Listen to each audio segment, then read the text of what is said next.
Um cenário bem desenvolvido. Cara, eu acho que, sinceramente, a coisa que mais me atrai, que mais me manteve no Vampiro à Máscara todo esse tempo, storytelling como geral, né? É o cenário, cara. Puta merda. Eu acho que o maior acerto deles é isso. Você pode escolher o grau que você quer se aprofundar no cenário. E, meu amigo, você pode ir até o fim, ficar superficial. E há tanta coisa interessante, tanta coisa incrível que você pode conhecer e ler no storytelling que vamos dizer assim, é um ramo de ficção separado, sabe? Eu brinco aqui, né? Eu financio essa porra, eu compro todos os livros do clã, eu amo ler.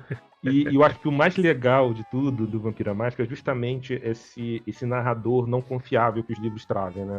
Eu brinco que às vezes eu me sinto como historiador lendo Vampiro à Máscara. Você lê um livro e um clã fala que uma coisa aconteceu de um jeito. Você lê outro, ele fala que aconteceu de outro. Aí você precisa juntar as peças para saber o que é mais provável de ter acontecido mesmo, sabe? Eu lembro que tem uma Você história lá. escolhe a sua verdade, né? É, Basicamente. eu acho legal porque às vezes eu falo uma coisa, não, isso aconteceu. Aí alguém que lê um livro mais desconhecido ainda fala, não, peraí. Daquele outro livro tem esse viés. Aí eu falo, caramba, tem mesmo? Então, a gente tem essa possibilidade, eles acertaram muito, não fechando todo o cenário numa caixinha assim certinha. Eles deixaram bem aberto para você poder explorar todas as pontas soltas que tem, com tranquilidade, sem peso na consciência, né? O que deveria ter, eu mas... gosto, porque eu gosto de fazer sempre, principalmente no storytelling, eu gosto de fazer aventuras de investigação. Então essas pontas soltas, assim, essa história aberta e ambígua, cara, é ótimo, porque ela dá margem pra muita coisa, assim, pra você criar. Eu acho. Tem uma história da Nosferatu, quando ela morreu, os lobisomens falam que foram eles que mataram. Mas em outros livros, quem matou foi uma cria do próprio Nosferatu, lá do antediluviano. E aí, você não sabe quem foi, você não sabe quem efetivamente fez aquilo. Você não sabe quem é o culpado. Você lê no livro das fadas, uma fada falando sobre os magos. É a percepção dela, é a visão dela que não é bem certa, não é bem errada. E todos os clãs têm um pouco essa visão, porque sempre é contado por um viés de alguém. Ou o livro de Nod, por exemplo, que é abertamente ambíguo, né? A forma como as coisas estão escritas, a forma como ele traz ali os aspectos. Então, eu acho que isso é a melhor coisa que o Mundo das Trevas fez. Apesar de que eu acho também um ponto a se discutir sobre o quanto isso traz para a luz coisas que deveriam estar ocultas. Né? Quando eu, por Você exemplo, explica demais, né? mas assim, você tem que saber dosar bem isso na sua vida para não atrapalhar a sua diversão. Eu sempre conto essa história, sem querer me alongar muito aqui. Quando eu joguei pela primeira vez RPG, eu joguei a mesa de lobisomem. E eu lembro de eu chegando pro lobisomem. E eu interpretava eu mesmo, olha que loucura. E eu lembro que eu cheguei no Sambódromo, estamos no carnaval, tá bom? Bom tema, bom time. Eu cheguei no Sambódromo e tinha uma esfera negra de escuridão no Sambódromo. E eu não fazia ideia do que era aquilo na época, né? E aí eu entrei naquela bolha de escuridão, salvei meus amigos que estavam lá e eu me senti o cara mais incrível do mundo por ter tido aquela coragem de fazer isso. Aquela mesma cena hoje não tem mesmo efeito em mim, porque eu sei o que é aquilo, eu sei que aquilo é uma sombra que tá ali, eu sei exatamente que poder é aquele, eu sei como aquilo me afeta, eu sei que faz parte do Sabá, e o Sabá anda em bando, deve ter mais gente pra me preocupar, um Tizemist escondido aqui atrás. Game, né? Mas isso é um processo assim automático do cérebro humano. Eu vejo aqui no meu cérebro, lista tudo, aí eu tenho que fazer um processo inverso de apaga isso aqui, bota isso aqui de ladinho. Vamos interpretar meu personagem? Então, quando você lê muito, tem esse outro viés também, que não é tão legal, mas você tem que manter isso sempre no seu radar. Eu tenho sorte porque as pessoas que eu mestro o vampiro são pessoas que não conheceram o vampiro antigamente. Uhum. Então, basicamente, sou eu apresentando o mundo de vampiro para elas. Então é muito bom assim, eu saber que eu tenho a liberdade de apresentar qualquer coisa e para eles vai ser novo e eles vão ficar tipo, caraca, será que isso vai conectar com aquilo na história? Como é que será que isso vai influenciar? Cara, eu acho, uma vez um mestre meu, ele narrou uma Valderie, lá do Sabá, né? E, cara, eu nunca tinha visto, não sabia na época. Eu achei aquilo a coisa mais incrível do planeta, porque tinha um ar de mistério no jeito que ele falava, da forma como o ritual era feito, né? A importância dele, o que ele causava, o que ele fazia. E, cara, eu fico imaginando um jogador novo que gosta desse tipo de coisa, né? tendo essa relação com esse cenário tão amplo e o impacto que isso causa nelas. Deve ser, pra quem tá conhecendo, deve ser muito, muito incrível se tiver um narrador maneiro pra te apresentar isso. Né? Não, sem contar que... Pode falar, Leonardo. A gente fala muito disso aqui no Papo de Mestre, que é quando o jogador é muito experiente, a gente tem maior dificuldade de transformar aquilo numa experiência boa, exatamente porque ele sabe o que está acontecendo. Eu, particularmente, o que eu faço é criar. Então, por exemplo, vamos jogar a aventura que eu tô narrando de vampiro. Ok, onde ela se passa? No Brasil, numa cidade fictícia. Então, a galera do vampiro, eles têm muito aquela questão europeia. Eles têm muito contexto europeu. Europeu é bom, né? Europeu. Só que é o seguinte, eles estão jogando no Brasil, parceiro. Então tem as coisas do Brasil. Então aqui é tudo diferente. Então tem costumes da Camarilla, tem costumes que são aquelas coisas que não funcionam aqui. Então aqui eu já abrasileiro as coisas. Então funciona como é aqui. E aí quando você tem, por exemplo, vai vir a galera de um clã, ou vai vir uma galera de outro lugar, vai vir visitar a cidade, a Camarilla se organiza, porque vai receber visita. E aí você tem que emular aquela tradição da galera que veio da Europa. E aí você muda tudo o processo. A discussão do Elísio, vamos montar um Elísio aqui, vamos fazer uma reunião, vamos montar um Elísio. Sim, o Elísio é brasileiro, cara. Não é aquele Elísio europeu. Os caras são daqui. O vampiro mais... um dos vampiros mais velhos que tem era um cara que veio é o cara que veio... Não, ele veio trabalhar. Ele veio trabalhar no Rio de Janeiro, no caso, porque ele foi chamado porque ele fazia certas coisas pra trabalhar pra corte portuguesa que veio. Ou seja, o cara é nascido no Brasil, ele não é europeu. Então, é daqui. Aí você acaba sugerindo coisas novas. Por quê? Porque o jeito de tratar as pessoas, o vampiro ele reage às pessoas vivas. Então as pessoas são diferentes, então ele tem que agir diferente. Não é só chegar e fazer, não é só chegar e tocar o terror, ou só chegar e falar, não, porque é assim, é assado. E não, até a questão do medo, o medo brasileiro é diferente do medo europeu. O folclore brasileiro é diferente do folclore europeu. Então o que eu faço as coisas que acontecem aqui, elas são meio que as explicações, por exemplo, dos mitos brasileiros. Sacou o lance? Então você faz essa adaptação, você pega um cara que é experiente, ele fica em dúvida. Peraí, o que é isso aí?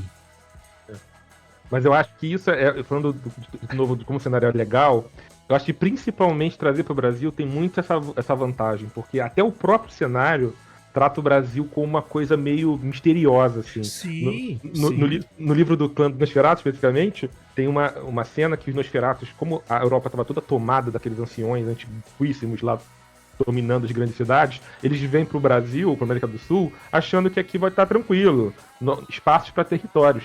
E quando eles chegam aqui, cara, eles veem que o buraco é mais embaixo. Tem coisas metidas lá no meio da floresta, cultuadas às vezes por indígenas, umas que paradas meio esquisitas, entendeu? E eu vou te falar um negócio, Malco, que é o seguinte: quando você pega os livros e fala da inimizade de vampiros e de lobisomens, que é uma coisa terrível, e eles são setorialistas, e no meu cenário, quando eu coloco, existem acordos muito bem travados entre vampiros e lobisomens.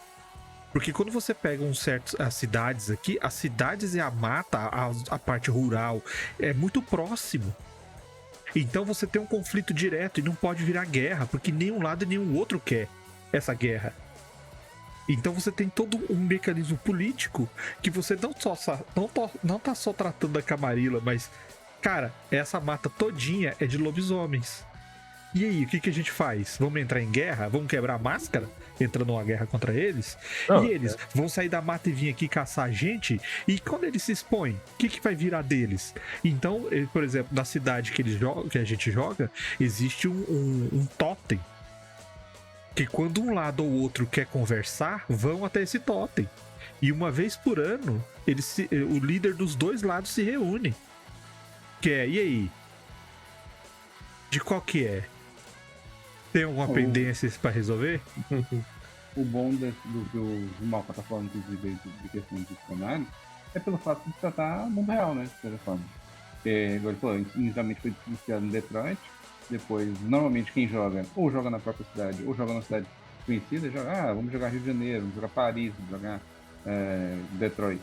Então existe todo o contexto real que pode ser aplicado pro Histórico jogo. real, né, do lugar, É. né? E aí, por exemplo, até mesmo quando se trata igual do Vermelho falou, do cenário dele, que é uma cidade no Brasil. Ah, cidade do Brasil você pode falar, você viu no Jornal Nacional. Na cidade do Brasil você pode falar, você tá passando um camburão ali, tá escrito BOP do lado dele. Então, Sim. todo mundo já tem uma referência real do que tá acontecendo. Quando eu fui narrar, eu cheguei pro pessoal, assim, se eles queriam que eu fizesse tipo, uma cidade grande, tipo, genérica, ou se eles queriam fosse alguma cidade específica, a galera escolheu por São Paulo e tal.